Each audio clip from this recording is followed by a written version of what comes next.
Ang buhay ni Bimby Aquino Yap ay isang makulay na masalimuot na salaysay ng pagsilang, pagmamahal, paglaki sa ilalim na mata ng publiko, pagharap sa kontrobersiya, at patuloy na paghahanap ng identidad at katahimikan. Hindi karaniwang bata si Bimby, hindi dahil sa kanyang personalidad o talento, kundi dahil ipinanganak siya sa dalawang pinakamalalaking pangalan sa larangan ng showbiz at politika sa Pilipinas, sina Kris Aquino at James Yap.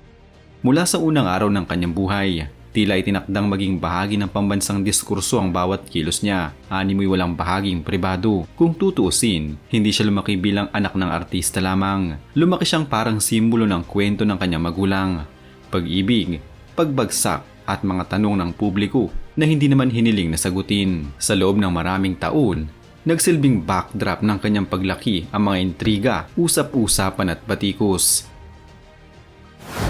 Ipinanganak si James Carlos Aquino Yap Jr. o mas kilala bilang Bimby noong Abril 19, 2007. Ang kanyang pagsilang ay mainit na sinalubong ng publiko, lalong-lalo na dahil anak siya ni Kris Aquino, tinaguri ang Queen of All Media at ni James Yap, isa sa mga pinakasikat na manlalaro sa PBA noong panahon nila. Sa madaling salita, kahit sanggol pa lang si Bimby, may spotlight na agad na nakatutok sa kanya. Hindi maiwasan na maging bahagi siya ng komersyal na mundo dahil makikita siyang kasama ng kanyang ina sa mga TV ads, print campaigns at mga public appearances bago pa niya maunawaan ang ibig sabihin ng salitang privacy. Lumaki siya sa isang tahanang puno ng atensyon, pagmamahal, ngunit puno rin ng tensyon dahil sa mga alitan at tuloy ang paghihiwalay ng kanyang mga magulang, naging mahirap para kay Bimby ang magkaroon ng normal na pagkabata. Mula pa lamang sa murang edad, alam niyang hindi ordinaryo ang kanyang pamilya at mas mahirap ito dahil maraming tao ang nag-aabang sa bawat kilos at komentaryo ng kanyang mga magulang tungkol sa kanya. Sa harap ng publiko, masasabing isang whirlwind romance ang pagitan ni Kris Aquino at James Yap. Gwapo, sikat at mahusay si James Yap bilang atleta.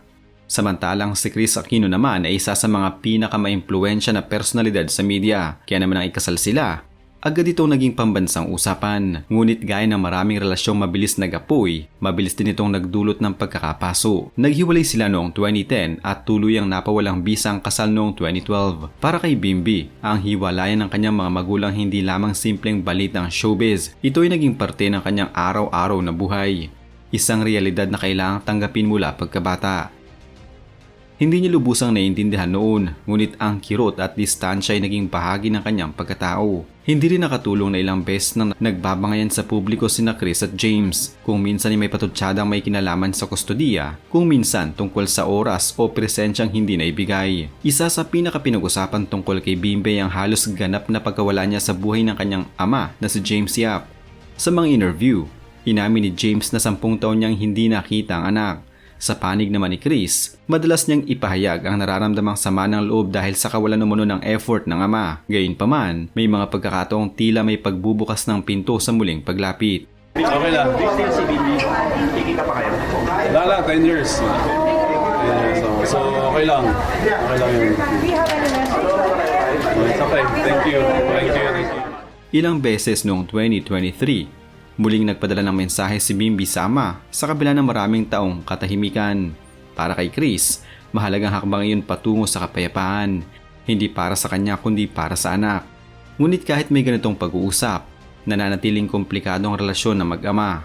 Marami ang nagtatanong kung muling magkakaroon ng normal na father-son bonding, ngunit sa totoo lang, tanging sila lamang makakasagot. Sa aspeto ng sustento, hindi masyadong naging sentro ng kontrobersiya ang perang usapan.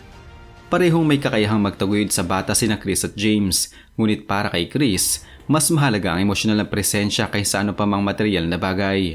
Kaya naman, kahit walang malaking kaguluhan tungkol sa pera, nananatiling sensitibo ang usaping suporta lalo na't may mga panahong tila hindi nagkikita at hindi nag-uusap ang mag-ama.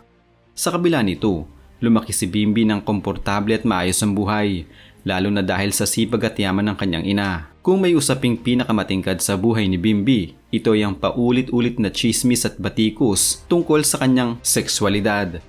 Mula sa kanyang kilos, paraan ng pagsasalita hanggang sa paraan ng pagdadala ng sarili, naging target siya ng komento, memes at malisyosong interpretasyon mula sa publiko. Ang mas masakit, bata pa lamang siya nang magsimula ang lahat ng ito. I think she'll do it for your bags. Oh, Oh my God! I'm so sorry! Uy! Huwag kang ganyan. Your hands! Huwag mo no. Ewan ko sa'yo. Sa isang video, tahasang sinabi ni Bimbi, "I'm straight, I like women." Dagdag pa niya, hindi niya nararamdaman ang mga pambabatikos ng mga tao, ngunit sa likod ng kanyang tapang, makikita rin ang pagod sapagkat hindi madali para sa isang batang lalaki na ipagtanggol ang sarili laban sa milyong-milyong opinyon. When you read those comments that they say you're gay, Wala, I don't really feel anything. I just feel like, sige, if you think I'm gay, alright dude. But you do realize na the gay community sa Philippines is a strong community. And you do realize that I'm 13. 14 in a few I'm minutes. 14 in a few minutes. So, Parang it did not go through my mind. Because I know what I am. I'm straight. I'm straight as an arrow. are you sure? Yes. No, I want to be, because I want to bring this out also. Whatever you are, I'll accept. I'm as straight as one of our iPads. What does it mean? iPads are straight. Okay. No, because I really don't care. Honestly. And, you know, parang whatever you choose to be, it'll be fine with me for as long as you excel. Oh. Can you excel in being gay?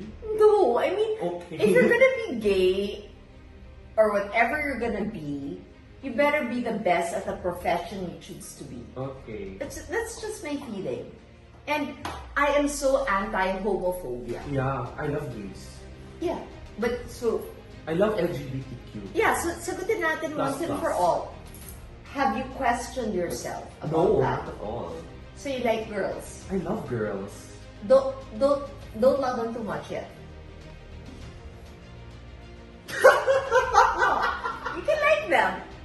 Samantala, si Chris ay nanindigan na anuman ang maging sexualidad ng anak, mahal na mahal pa rin niya ito. Ngunit higit pa rito, galit si Chris sa mga taong tumatahak sa homophobia at sa mga taong ginagawang biro ang identidad ng kanyang anak.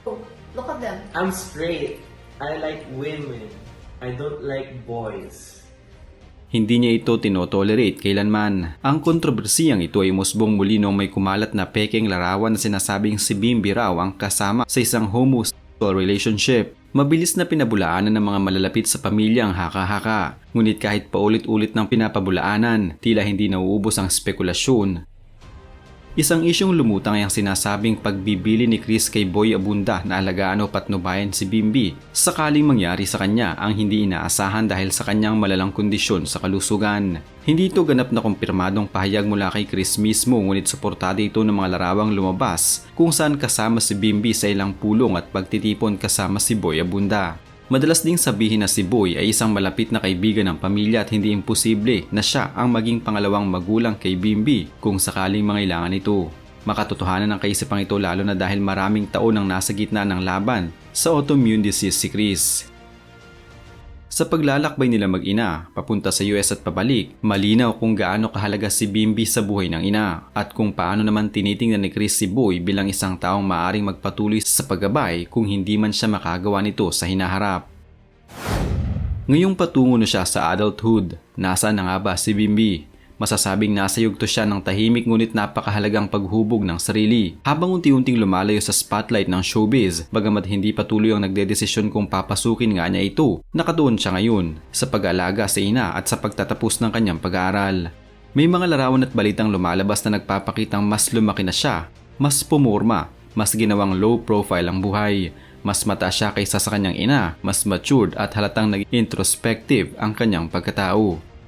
Bagamat nananatiling nasa mata ng publiko ang kanyang pangalan, hindi na siya tulad noong bata pa siya na regular na kasama sa mga TV ads. Mas tahimik siya ngayon, mas pribado, mas umiwas sa kontrobersiya. Walang malinaw na impormasyon kung madalas silang nag-uusap ng kanyang ama, ngunit ang malinaw, si Bimbi ay patuloy na hinuhubog ang sariling landas, ang sarili niyang mundo, hiwalay sa galaw ng mga chismis at intriga. Sa kabuuan, ang kwento ni Bimbi Aquino Yap ay hindi may kakailang pinagtagni-tagning emosyon. intriga at pag-asa. Sa loob ng halos 2 dekada, nakita natin ang pag-angat, pagdausdos at pagtaas muli ng bata sa gitna ng isang buhay na hindi niya hiniling, ngunit buong tapang na tinanggap. Hindi madali lumaki sa spotlight, lalo na kung ang spotlight ay hindi lamang liwanag kundi minsan ay apoy na sinusunog ang bawat kilos at salita mo. Ngunit narito pa rin si Bimbi, hindi durog, hindi nawawala, kundi patuloy na kumikilala sa sarili. At sa pagtakbo ng panahon, makikita natin na marahil ang pinakamahalagang aral sa kanyang buhay ay ito. Ang tunay na pagkatao ay hindi nasusukat sa sinasabi ng publiko kundi sa tapang na ipaglaban ng sarili sa gitna ng ingay ng mundo.